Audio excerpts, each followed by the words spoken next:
Your aim determines the manner in which the world lays itself out to you emotionally. Well, who cares about that? No one says that.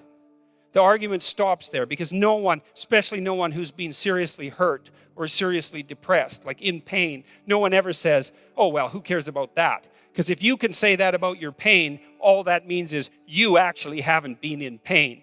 Because if you're in enough pain, you will not say that, that's for sure. So, you need to know what to aim at.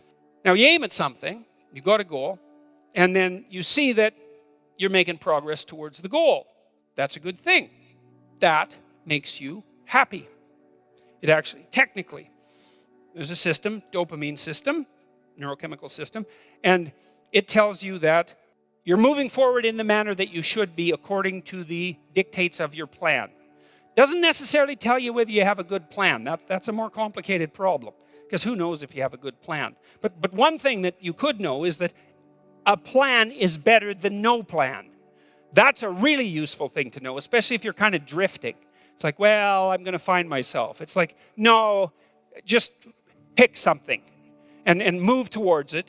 And as you move towards it, you're going to succeed and fail specifically.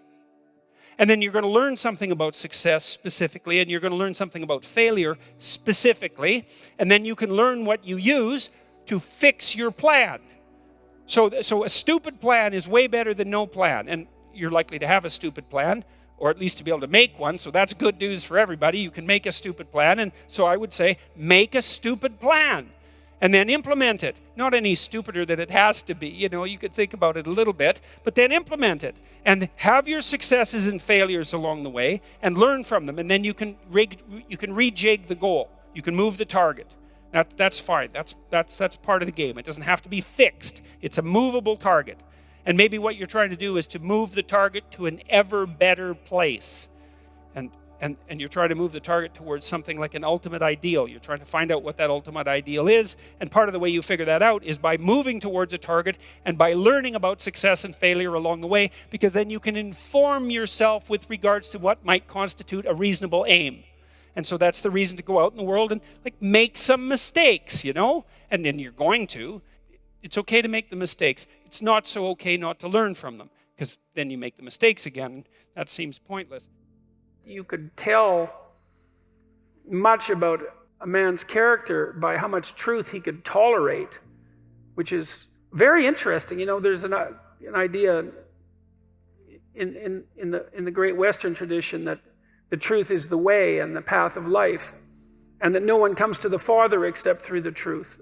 And I believe that to be the case, because I don't think that you can manifest who you are without the truth. And so I think it's literally and metaphorically true that the pathway to who you could be if you were completely who you were is through the truth. And so the truth does set you free, but the problem is that it destroys everything that isn't worthy in you as it sets you free, and that's a process of burning. And it's painful because you cling to what you shouldn't be. Partly out of pride and partly out of ignorance and partly out of laziness. And so then you encounter something true. And you all know this. You all know this perfectly well, because when was the last time that you learned something important that wasn't a blow of some sort, you know? And it's often you look back at your life and you think, oh God, I really learned something there. I wouldn't want to do that again, but it really changed my life. I mean, sometimes it can really destroy you, you know, an encounter with the truth, and you never really recover. But now and then something comes along and straightens you out, and a lot of you has to go. A lot of you has to burn away, you know, and I suppose in some sense the idea is that everything about you that isn't worthy is to be put into the flames. And that's another reason to be not so casual about claiming what you believe, because it isn't something that you undertake without due caution. So there are deep reasons for how you perceive things and why. And perception is very, very tightly related to action, to movement forward, and to emotion. And those things are very important to know. They're very tightly associated. So for example, you live in a map, let's say, or a story, and the story is, wherever I am isn't as good as it could be, and so I'm going to go somewhere that's somewhat better. And, that can be of different time frames. Maybe you've got a plan for the next minute.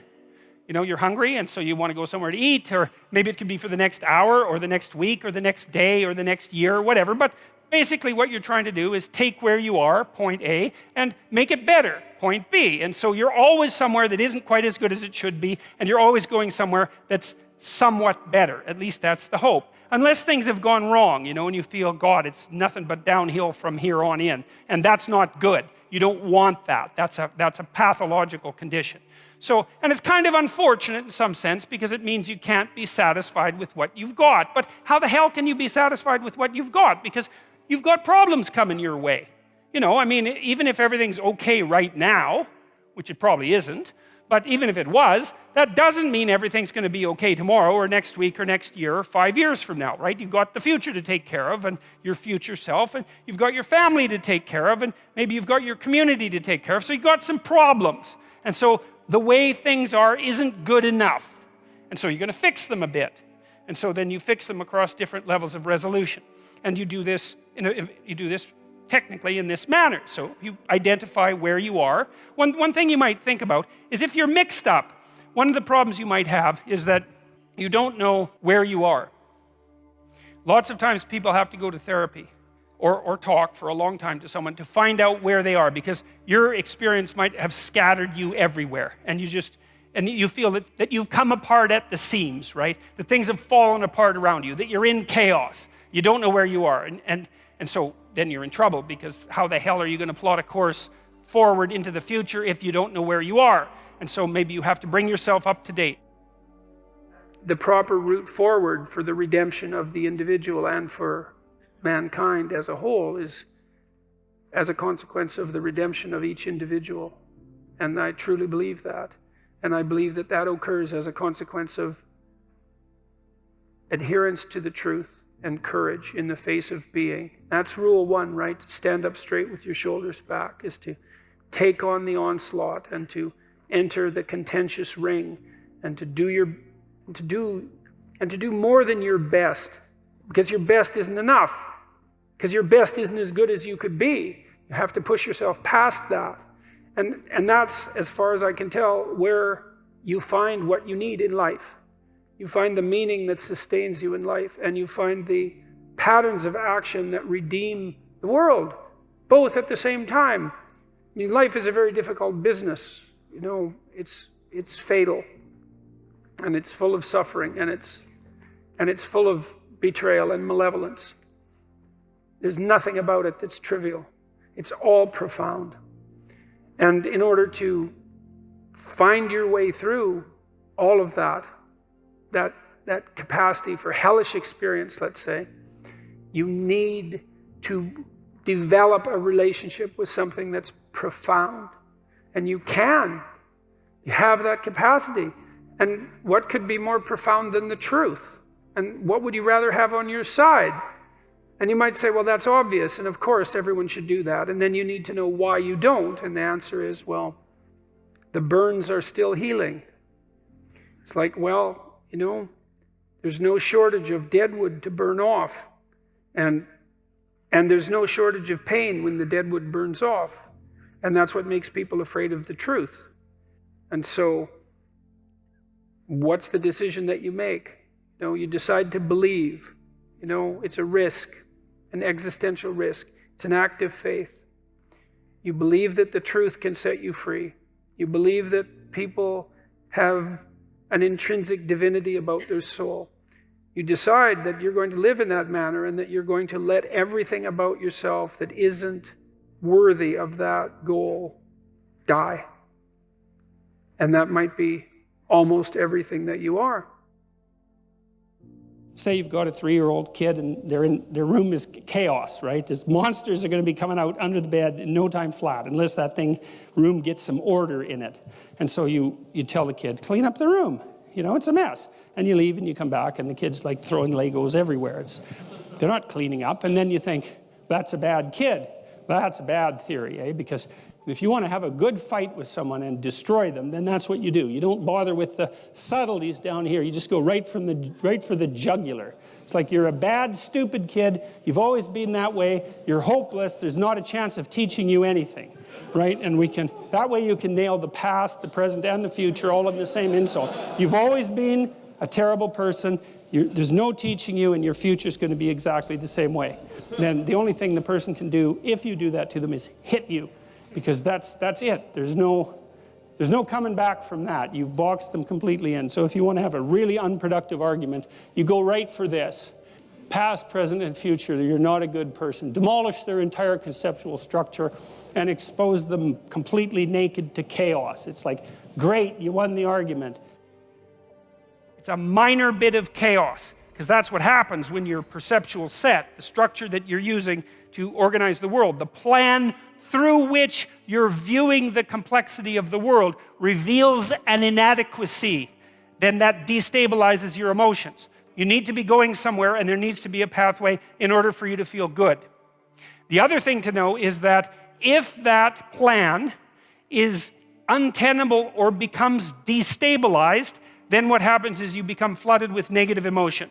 Frustration, disappointment, anger, primarily anxiety. But all of those things sort of intermingled. Anger maybe because you have to fight your way through the obstacle. Frustration because maybe you have to make a new plan. Disappointment because you put a bunch of work into the damn plan and it didn't work out. Anxiety because now there's too many choices in front of you. And so people don't like to have their plans disrupted. And the reason for that is that their plans are directly associated with their emotional perception of the world. Well, why? Well, because it's annoying to have your plans changed. It disrupts the structure that you use to destabilize your perceptions of the world. And it throws you momentarily into a state of chaos. I think what happens when you go deep into understanding so that you could stop it. Because if you understand a problem, maybe you can solve it. And at least in part, I came to believe that the problem was, as Solzhenitsyn said, that the problem is that the line between good and evil runs down every human heart. And I was reading Jung at the same time, and he believed that the human soul was a tree whose roots grew all the way to hell. And believed also that in the full investigation of the shadow, which was the dark side of the human psyche, was that it was bottomless, essentially, that it was like an experience of hell. And that also struck me as true. And that the way to stop those sorts of things from happening was to stop yourself from being the sort of person who would do it, who would even start to do it. Because the other thing you learn when you learn about atrocities of that sort, for me it was a matter of understanding that the way to stop such things from happening, the way to remember properly, is to understand that you could do it, that you could do those terrible things because the people who did them were like you. And that the way out of that is to stop being like that. And the way you stop being like that is by ceasing to tell yourself lies that you don't believe in and that you shouldn't act out.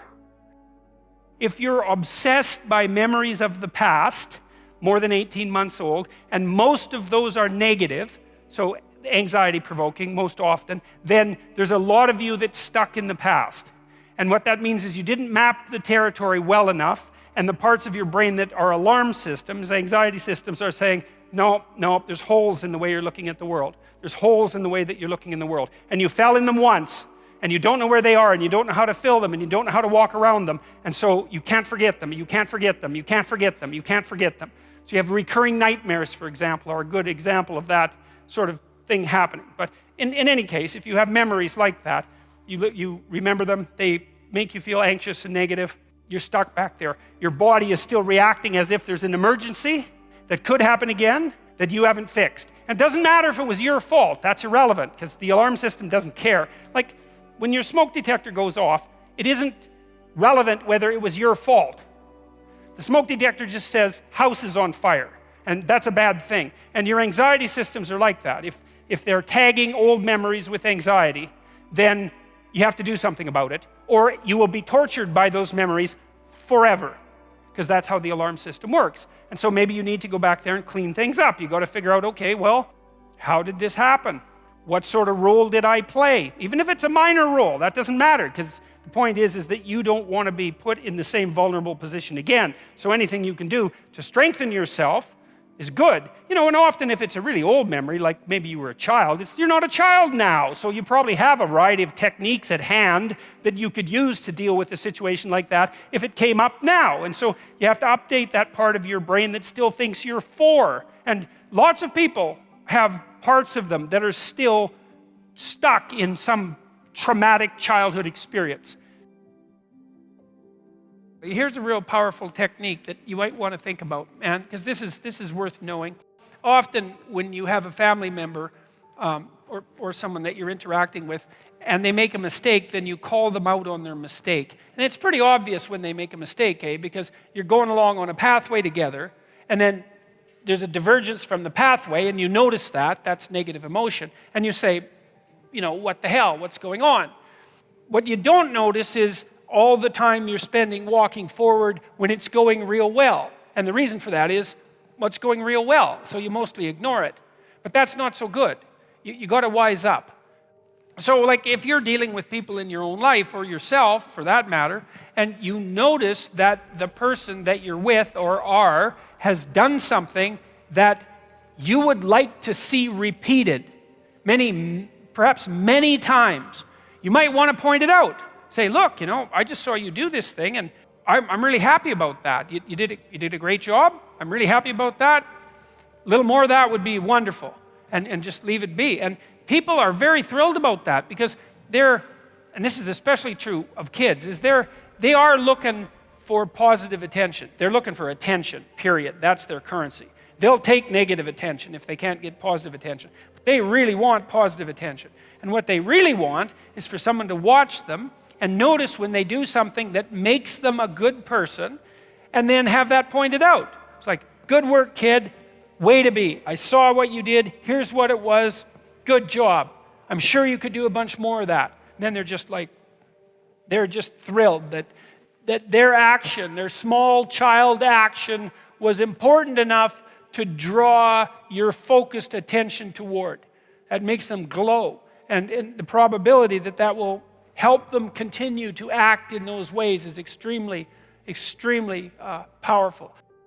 The other thing you can also notice is, well, when are you doing things that make you feel really awful by your own standards? It's like, oh, look, I just did something, had some interaction with someone, and now I feel awful. It's like, well, maybe you could not do that, whatever it was. You might have to think it through.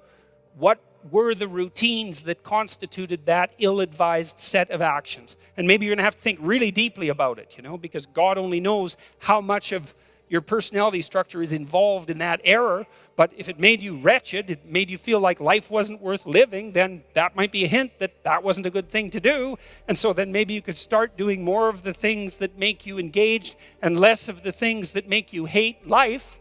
And that's worthy of practice, let's say. You might think about that as it's a fundamental ethical requirement, or I would say it's a fundamental form of religious meditation. That's a better way of thinking about it. And so then you're on the path. That's the straight and narrow path. It's like, I'm moving forward. I've got an aim. I'm moving forward. As I move forward, I'm engaged. It's bloody well worth walking down this pathway. And, on the left of me is terror and horror and hell and pain, and I'm avoiding that. And to the right of me, perhaps, is ego and arrogance and the things that can get out of control with regards to positive emotion. But I've got that balance right. I'm on the right pathway. Teach them to stand up and speak for themselves. That would be good. You can teach a child to stand up pretty convincingly and say something intelligent in about 15 minutes if you do it carefully. And it almost never happens in school. It's really quite appalling. So that's another thing you can do for your kids, is get them to stand up and say something, and not like this, while talking to the floor and barely able to hear, so that people have to strain and strive to hear them, but to stand up and to say something. And you can tell them, well, stand up a little more, put your shoulders back a little more volume so I can hear you. It can be a little game. God, they learn that so fast you can hardly believe it. And I don't know why they're not taught that. I think because people are afraid of competence. And so they're afraid to teach kids to be competent. And so we don't. And they kind of have to learn it on their own. And that's unfortunate, let's say. We have our set points for negative emotion. So it's neuroticism, trait. Some people will be a lot more nervous about a small level anomaly than others. And maybe they'll go to the hospital first and they won't die. Or maybe they'll be freaking out all the time and they'll be a hypochondriac, right? So there's pros and cons about being nervous like that. Other person's very emotionally stable. They don't worry about much. They think, it's nothing. And then, by the time they get to the hospital, it's too late. Another part is your position in the hierarchy. So the issue is, how safe are you in life? And the answer is, who knows? But one of the way you guess is, well, are you good at things? Because if you're good at things and a problem comes up, you can probably solve it. And then you might think, well, how do you know if you're good at things? And one answer might be, well, other people think you're good at things. Because you're really kind of comparing yourself to other people when you're thinking about whether or not you're good at things. And so if it turns out that you're in a hierarchy and you're fairly high in the hierarchy, indicating a certain degree of competence, then your nervous system, under the control of the serotonin system, dampens down your negative emotion. It says, look, all things considered, you're probably pretty safe. And that's nice, but it also means you don't like having your position in the dominance hierarchy challenged at all. Because if you get tossed down the hierarchy, let's say you get fired, it makes you defeated. And then all of a sudden you're way more susceptible to negative emotion. And who wants that? Put your house in perfect order before you criticize the world. Well, so what's the idea? It's like, well, if the world isn't up to your standards, let's say, first of all, you might ask yourself about that to begin with. It's like, the world isn't up to your standards. Really? That's the world's problem somehow. It's not more likely that it's, given that you're talking about the world here, it's not more likely that there's some chance that it's your problem. And that if you put yourself right, then the world wouldn't appear to be a problem. Knowing that your emotional reactions are dependent on your aim, and that that's actually technically true, does immediately open up the question, hey man, if things aren't laying themselves out in front of you, the way that is necessary for you to live a full and engaged life and not be cynical and bitter and twisted and cruel and vengeful and disappointed and all of that, it's just possible that you're not aiming at the right thing. And man, that is a question worth asking. Well, it's